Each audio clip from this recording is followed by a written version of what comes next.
Hello everyone, welcome back to Nirza education. Previous પાર્ટમાં આપણે two phase method વિશે ચર્ચા કરી. આજે આપણે મિનિમાઇઝેશન કેસમાં વધુ એક મેથડ વિશે ચર્ચા કરીશું, જે છે big M method.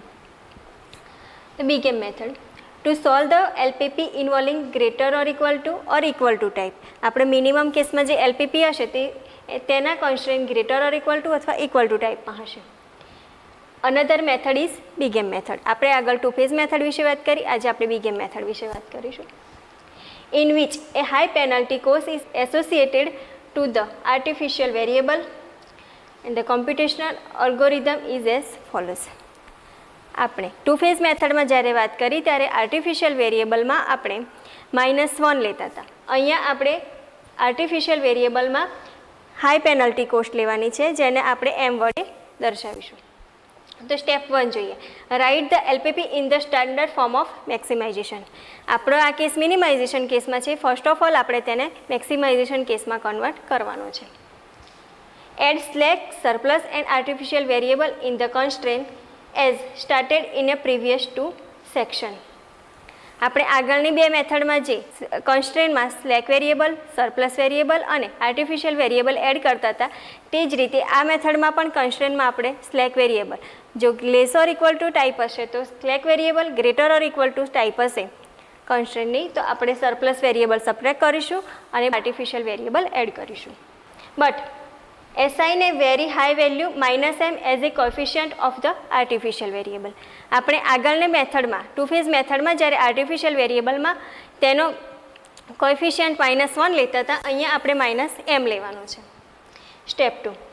Process according to the simplex method at any iteration of simplex method there can be any one of the following 3 cases. -m સુધી કરીને પછી આપણે સિમ્પ્લેક્સ મેથડમાં જે રીતે ઇટરેશન ટેબલ બનાવતા હતા તે જ પ્રોસેસથી આપણે આગળ વધવાનું છે. નીચેના 3માંથી એક કેસ ફોલો થશે. જ્યારે આપણે સિમ્પ્લેક્સ મેથડથી ઇટરેશન ટેબલ બનાવીશું તો આ 3માંથી એક કેસ ફોલો થશે. First, net evolution ZJ - CJ are not negative and the artificial variable are not to be present in the basis. આપણે જ્યારે ઇટરેશન ટેબલમાં ZJ - CJની વેલ્યુ ફાઇન્ડ કરીએ ત્યારે આપણે ચેક કરીએ છીએ કે ઓલ ZJ - CJ પોઝિટિવ છે કે નથી. જો all ZJ - CJ are non negative છે એન્ડ આર્ટિફિશિયલ વેરિયેબલ બેસિસમાં પ્રેઝન્ટ થતા નથી તો આપણે બેઝિક ફિઝિબલ સોલ્યુશન ફાઇન્ડ કરી શકીએ છીએ. Net evolution ZJ - CJ are non negative and there is at least one artificial variable in the basis and the objective function value z contains m. Then the LPP has no solution, that is infeasible solution. જો આપણને ZJ - CJની value non negative મળે અને at least એક artificial variable જો બેસિસમાં મળતો હોય અને તે ઓબ્જેક્ટિવ ફંક્શનમાં વેલ્યુ થશે તેની m, તો તે એલપીપીને આપણે સોલ્યુશન નથી તેવું લઈશું અને તેને ઇનફિઝિબલ સોલ્યુશન તરીકે દર્શાવીશું. થર્ડ છે, at least one net evolution ZJ - CJ is negative. આપણને એક ZJ - CJની વેલ્યુ નેગેટિવ મળે છે and sum variable is trying to enter the basis, એટલે કે કોઈ વેરિયેબલ બેસિસમાં એન્ટર થશે ત્યારે જ્યારે આપણે રિપ્લેસમેન્ટ રેશિયો ફાઇન્ડ કરીએ છીએ ત્યારે replacement ratio entries are negative and undefined. Negative ક્યારે મળશે કે ક્યારે કોઈ વેલ્યુ તેની નેગેટિવ હશે અને અનડિફાઇન્ડ ક્યારે હશે કે જ્યારે કોઈ વેલ્યુ 0 હશે ત્યારે. Then the problem has a unbounded solution. જ્યારે આપણે રિપ્લેસમેન્ટ રેશિયોમાં નેગેટિવ વેલ્યુ અથવા તો અનડિફાઇન્ડ વેલ્યુ મળે ત્યારે આપણે રિપ્લેસમેન્ટ રેશિયો ફાઇન્ડ કરી શકતા નથી, કેમ કે અહીંયા એક વેરિયેબલ ટ્રાય કરશે બેસિસમાં એન્ટર થવાનો પણ બીજો કોઈ વેરિયેબલ લીવ થતો નથી, ત્યારે આપણે તે સોલ્યુશનને અનબાઉન્ડેડ સોલ્યુશન કહીશું. હવે આપણે એક એક્ઝામ્પલ જોઈએ. Use big M method to maximize z = 3x1 - x2. અહીંયા આપણને પહેલેથી જ મેક્સિમાઇઝેશન એલપીપી આપેલું છે. Subject to constraint two x1 + x2 greater or equal to 2. Second constraint છે x1 + 3x2 less or equal to 3 and third constraint છે x2 less or equal to 4. x1 x2 greater or equal to 0 આપેલા છે. હવે અહીંયા આપણને એક constraint greater or equal to સાઇનમાં આપેલું છે તો તેમાં આપણે સરપ્લસ વેરિયેબલ સબટ્રેક્ટ કરીશું ને એક આર્ટિફિશિયલ વેરિયેબલ એડ કરીશું. જ્યારે આ બે કોન્સ્ટ્રેન્ટ છે તે લેસ ઓર ઇક્વલ ટુ સાઇનમાં આપેલા છે તેમાં આપણે સ્લેક વેરિયેબલને એડ કરીશું. તો સોલ્યુશન જોઈએ.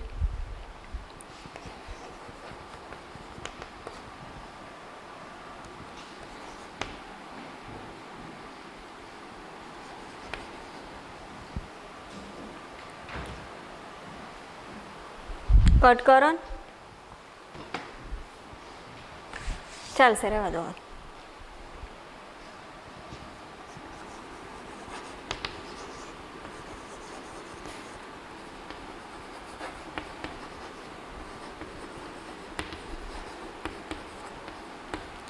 ફર્સ્ટ કન્સ્ટ્રેન્ટ માટે આપણે ઇન્ટ્રોડ્યુસ કરીએ surplus variable S1 and artificial variable A1.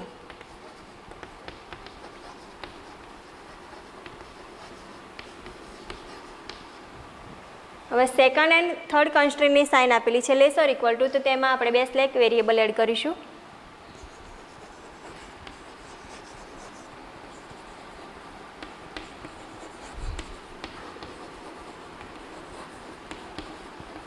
S2 and S3, જ્યાં S1, S2, S3, A1 greater or equal to 0. હવે આપણે મોડિફાઈ LPP જોઈએ.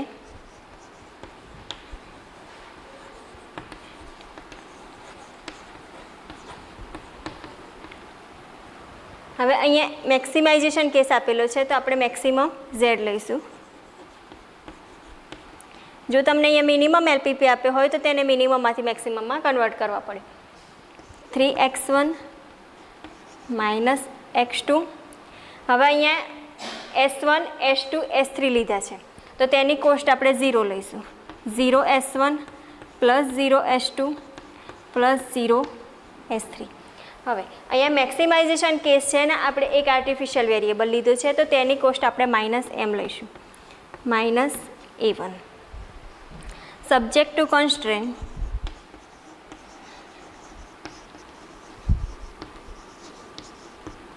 તો આપણે ફર્સ્ટ કોન્સ્ટ્રેન્ટ થશે 2x1 + x2. હવે અહીંયા greater or equal to sign છે, તો -s1 + a1 equal to 2. Second constraint થશે x1 + 3x2 + s2 equal to 3 and x2 + s3 equal to 4. x1 x2 s1 s2 s3 a1 greater or equal to 0. હવે જ્યારે first iteration table બનાવવાનું છે, ત્યારે આપણે x1 x2 s1 આટલી જ value 0 મૂકવાની છે. x1 s2 અને S1ની, તો આ ત્રણ વેલ્યુ 0 મૂકીશું તો A1 ઇક્વલ ટુ આપણને 2 મળશે. અહીંયા x1 x2 0 થશે તો s2 ઇક્વલ ટુ 3 મળશે, અને અહીંયા x2 0 થશે તો s3 ઇક્વલ ટુ આપણને 4 મળશે. તો આ વેલ્યુ પરથી આપણે ફર્સ્ટ ઇટરેશન ટેબલ બનાવીએ. હવે આપણે આગળના કન્સ્ટ્રેન્ટમાં x1 x2 અને s1ની વેલ્યુ 0 પુટ કરીએ.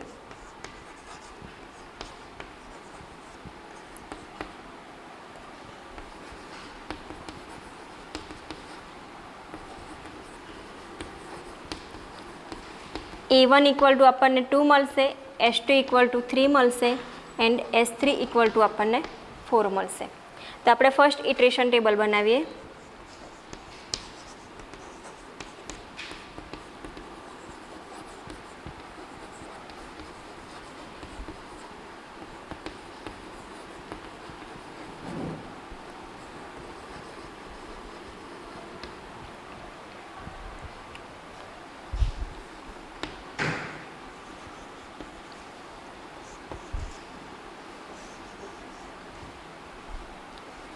x1 x2 s1 s2 s3 and a1. હવે સીઝેની વેલ્યુ પુટ કરીએ તો ઓબ્જેક્ટિવ ફંક્શન પરથી સીઝેમાં થશે 3 -1 s1 s2 s3 0 and a1ની value -m લેવાની. હવે અહીંયા બીમાં આપણે a1 s2 એન્ડ S3 લઈશું, કેમ કે આપણે x1 x2 અને s1ની વેલ્યુ 0 પુટ કરી ત્યારે આપણને a1 s2 અને s3ની વેલ્યુ મળી હતી. તો a1ની વેલ્યુ થશે આપણી 2, s2ની થશે 3 એન્ડ s3ની થશે 4. હવે cbની વેલ્યુ cj પરથી મૂકીએ તો a1ની થશે -m, s2 એન્ડ s3 0 0. આ વેલ્યુ આપણે કોન્સ્ટન્ટ પરથી મૂકીએ.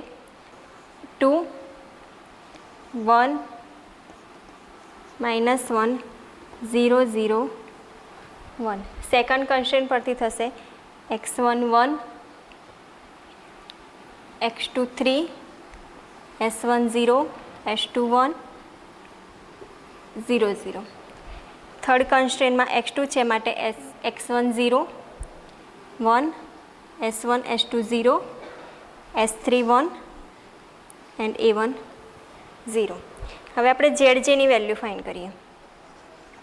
તો ZJ ની વેલ્યુ માટે ફાઇન્ડ કરવા માટે આપણે સમેશન CB XI તો -2m થશે, -2m -m m 0 0 -m. હવે ZJ - CJ ની વેલ્યુ ફાઇન્ડ કરીએ. -2m -3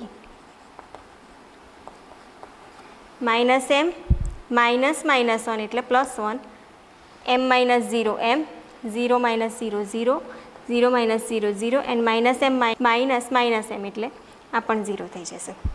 હવે ZJ - CJ ની વેલ્યુ આપણને નોન નેગેટિવ મળતી નથી, કેમ કે m આપણે હાયર વેલ્યુ લેવાની છે. હાયર વેલ્યુ એટલે તમે કોઈ પણ વેલ્યુ ધારી શકો. સપોઝ આપણે m = 10 લઈએ, કેમ કે આ બધા વેલ્યુ કરતાં 10 મોટી છે. તો 10 × -2 એટલે -20 - 3 એટલે -23 થશે, અને અહીંયા 10 લઈએ તો -9 થશે. આ બંને વેલ્યુ આપણને નેગેટિવ મળે અને તેમાં મોસ્ટ નેગેટિવ થશે -2m -3. તો આપણે જે આ x1 છે તે બેસિસમાં એન્ટર થશે. તો આ આપણું થશે કી કોલમ. હવે કી રો મેળવવા માટે આપણે રિપ્લેસમેન્ટ રેશિયો ફાઇન્ડ કરીશું. તો રિપ્લેસમેન્ટ રેશિયો ફાઇન્ડ કરવા માટે આપણે xb/x1 કરીશું. તો 2/2 એટલે 1 થશે અને 3/1. હવે આ વેલ્યુ 0 છે તો તે આપણને રેશિયો મળશે નહીં, તો આપણે આ ડેશ લઈ લે. અહીંયા મોસ્ટ મિનિમમ છે 1. તો x1 બેસિસમાં એન્ટર થશે અને a1 બેસિસમાંથી લીવ થશે.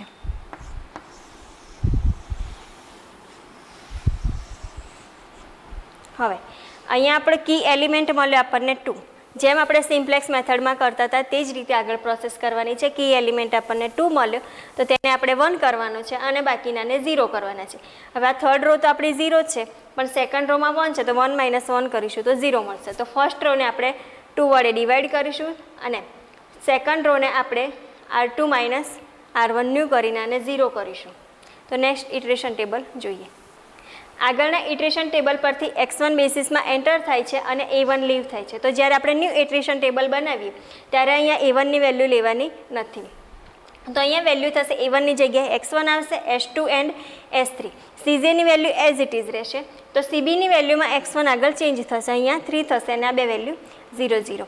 હવે આ વેલ્યુ આપણે આગળના ઇટરેશન ટેબલ પરથી રો ઓપરેશન કરીને બનાવેલી છે. કે રો ઓપરેશન ફર્સ્ટ રોમાં આપણે જે 2 હતું કી એલિમેન્ટને આપણે 1 કરવાતા, તો આખી રોને આપણે 2 વડે ડિવાઈડ કર્યા. સેકન્ડ રોમાં આપણે R2 new = R2 - R1 new કરીને આ એલિમેન્ટને 0 કર્યા. બાકીની row R2 new = R2 - R1 new તરીકે લખી છે. અને થર્ડ રોમાં આ એલિમેન્ટ 0 જ હતો, તેને આખી રોને એઝ ઇટ ઇઝ રાખી છે. હવે ZJ ની વેલ્યુ કાઉન્ટ કરવાની છે. તો ZJમાં આ બે વેલ્યુ 0 છે. અહીંયા x1 આગળ વેલ્યુ 3 થશે, તો 3 વાળી રોને આપણે મલ્ટિપ્લિકેશન કરીને લખીશું. તો અહીંયા વેલ્યુ થશે ZJ 3 × 1 3, 3 × 1/2 3/2, 3 × -1/2 -3/2. અહીંયા આ બે વેલ્યુ 0 છે તો આ બે વેલ્યુ 0 થશે. હવે ZJ - CJ ની વેલ્યુ ફાઇન્ડ કરીએ. તો 3 - 3 0, 3/2 -1 તો થશે 5/2, -3/2 -0 તો -3/2, 0 - 0 તો 0 અને 0 - 0 તો 0. હવે અહીંયા એક આપણને વેલ્યુ નેગેટિવ મળી છે ZJ - CJ ની, જે S1 આગળ છે તો S1 બેસિસમાં એન્ટર થશે. આ આપણો થશે કી કોલમ. હવે કી રો મેળવવા માટે આપણે રિપ્લેસમેન્ટ રેશિયો ફાઇન્ડ કરવો પડે. xb/S1 કરવાના છે. તો xbમાં 1 2 એન્ડ 4 છે, જ્યારે અહીંયા S1માં આ વેલ્યુ નેગેટિવ છે એન્ડ આ 0 છે. નેગેટિવ વેલ્યુવાળી રેશિયો આપણે લેવાનું નથી એન્ડ 0 વાળી રેશિયો ફાઇન્ડ થશે નહીં. તો માટે આપણને એક જ રેશિયો મળશે 2/1/2, તો તે થશે 4. તો રિપ્લેસમેન્ટ રેશિયો મળ્યો આપણને 4 એન્ડ આ બે લેવાના નથી. તો જે S2 છે તે બેસિસમાંથી લીવ થશે અને તેની જગ્યાએ S1 એન્ટર થશે.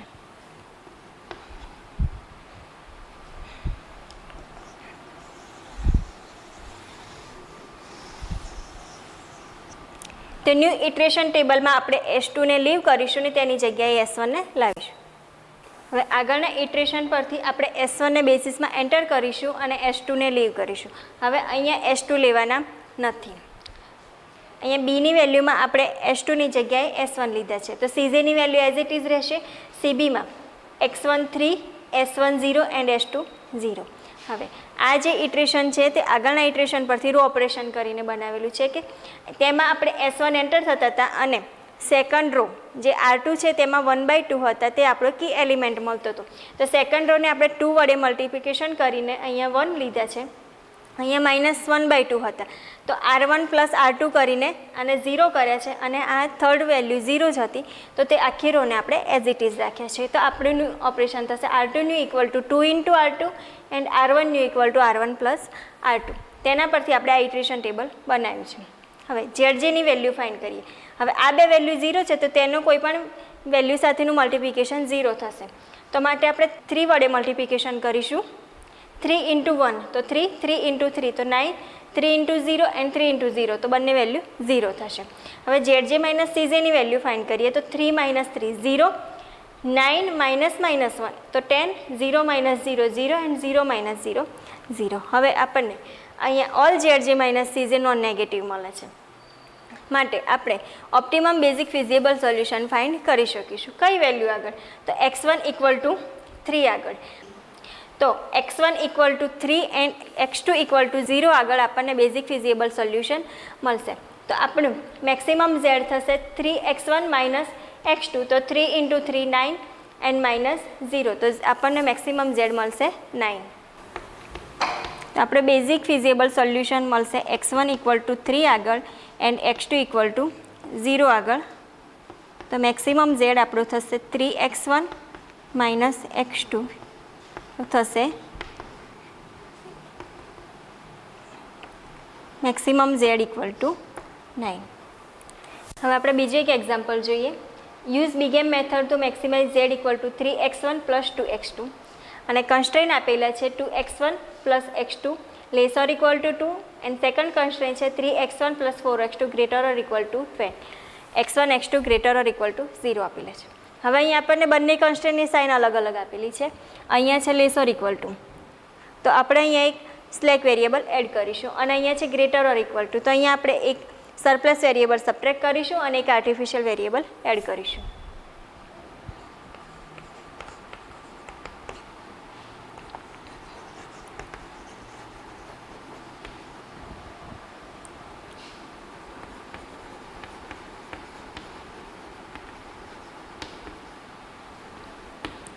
ફર્સ્ટ કન્સ્ટ્રેન્ટ માટે આપણે સ્લેક વેરિયેબલ લઈએ S1.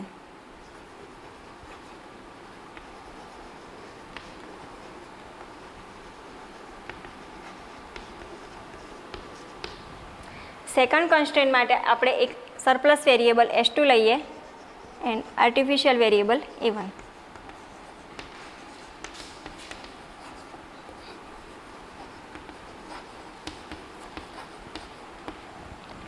હવે આપણે અહીંયા LPP મેક્સિમાઇઝેશન કેસમાં છે. તો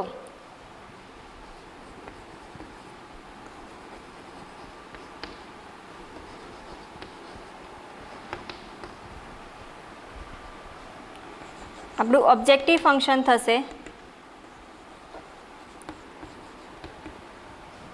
maximum z = 3x1 + 2x2 + 0s1 + 0s2 -m(a1) કેમ કે આપણે એક આર્ટિફિશિયલ વેરિયેબલ A1 લીધો છે. Subject to constraint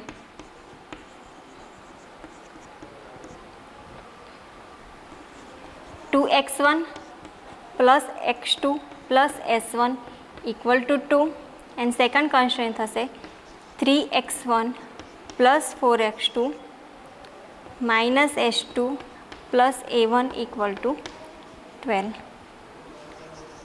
x1 x2 s1 s2 and a1 greater or equal to 0. હવે આપણે ફર્સ્ટ ઇટરેશન ટેબલ મેળવવા માટે x1 x2 અને s2ની વેલ્યુ 0 પુટ કરી તો આપણને બે કન્સ્ટ્રેન્ટ પરથી s1 = 2 મળશે એન્ડ a1 = 12 મળશે. અહીંયા બધી જ વેલ્યુ આપણે 0 પુટ કરવાની નથી. x1 x2 અને s2 ની વેલ્યુ 0 લેવાની છે.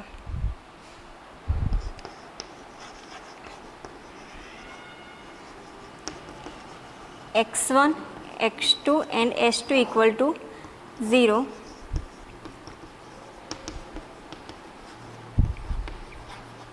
તો ફર્સ્ટ વેલ્યુ આપણને મળશે s1 equal to 2 and a1 equal to 12. તો આપણે ફર્સ્ટ ઇટરેશન ટેબલ લઈએ.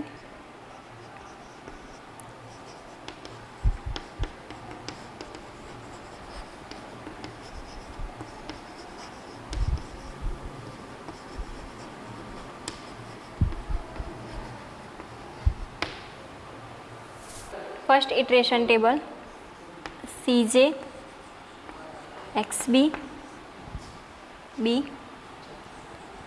cb x1 x2 s1 s2 and a1. હવે cj ની વેલ્યુ આપણે ઓબ્જેક્ટિવ ફંક્શન પરથી લઈએ તો 3 2 0 0 and માઇનસ m. હવે અહીંયા બીમાં આપણે બે વેલ્યુ લઈશું s1 એન્ડ a1. હવે x1 x2 અને s2 ની વેલ્યુ આપણે 0 પુટ કરી હતી ત્યારે આપણને s1 ઇક્વલ ટુ 2 મળ્યા હતા અને a1 ઇક્વલ ટુ 12 મળ્યા હતા. હવે cbની વેલ્યુ લઈએ તો s1 0 and a1 m minus m. આ બે કન્સ્ટ્રેન્ટ પરથી આપણે આ વેલ્યુ પુટ કરીએ તો 2 1 s1 1 0 0 3 4 0 માઇનસ 1 એન્ડ 1. હવે જેડજેની વેલ્યુ ફાઇન્ડ કરીએ તો જેડજે થશે સમેશન સીબી એક્સઆઈ. આ વેલ્યુ 0 છે તો આપણે માઇનસ એમ વડે આ રોને મલ્ટીપ્લાય કરીશું. Minus 3m minus 4m 0 m and minus m.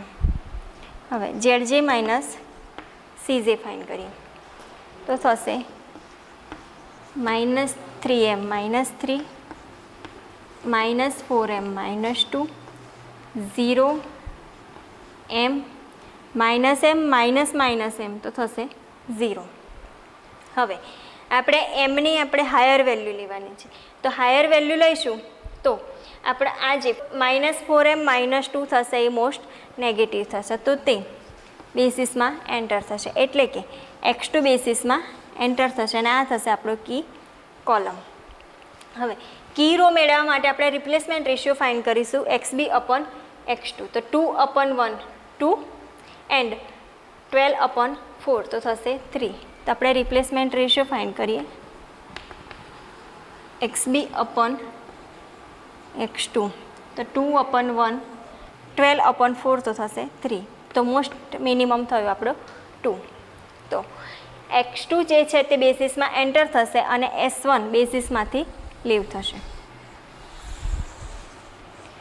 હવે આ 1 જે છે તે આપણો કી એલિમેન્ટ છે. હવે અહીંયા કી એલિમેન્ટ જ આપણને 1 મળ્યો છે તો અહીંયા કોઈ ઓપરેશન કરવાનું રહેતું નથી અને આ એલિમેન્ટને 0 કરવા માટે આપણે આ રોને 4 વડે મલ્ટીપ્લાય કરીને આમાંથી સબટ્રેક્ટ કરીશું. તો નેક્સ્ટ ઇટરેશન ટેબલમાં x2 એન્ટર થશે બેસિસમાં, s1 લીવ થશે અને આપણે રો ઓપરેશન કરીને નેક્સ્ટ ઇટરેશન ટેબલ બનાવીશું. હવે આગળના ઇટરેશન ટેબલ પરથી x2 એન્ટર થાય છે બેસિસમાં અને s1 લીવ થાય છે તો તેના પરથી આપણે ન્યૂ ઇટરેશન ટેબલ બનાવીએ. તો s1ને આપણે લીવ કર્યા તેની જગ્યાએ x2ને લાવ્યા તો x2ની વેલ્યુ થશે અહીંયા 2 અને a1 માઇનસ m. હવે આ બે જે રો છે તે ફર્સ્ટ રો તો એઝ ઇટ ઇઝ રહેશે કેમ કે આપણો કી એલિમેન્ટ 1 હતો અને સેકન્ડ રોમાં જે અહીંયા આપણો 4 હતો આગળના ઇટરેશન ટેબલમાં તો ફર્સ્ટ રોને 4 વડે મલ્ટીપ્લાય કરવાના અને r2 માઇનસ r1 ન્યૂ કરીને આપણે આ રોને લાવ્યા છે. હવે જેડજેની વેલ્યુ ફાઇન્ડ કરીએ તો અહીંયા બે વેલ્યુ અપિયર થાય છે માઇનસ m એન્ડ 2. તો minus m into minus 5 5m plus 2 into 2 એટલે 5m પ્લસ 4 થશે. આ વેલ્યુ 0 છે તો 2 ઇન્ટુ 1 તો 2 પ્લસ 4m. આ વેલ્યુ 0 છે તો માઇનસ એમ ઇન્ટુ -1 તો એમ થશે અને માઇનસ એમ ઇન્ટુ 1 તો થશે માઇનસ એમ.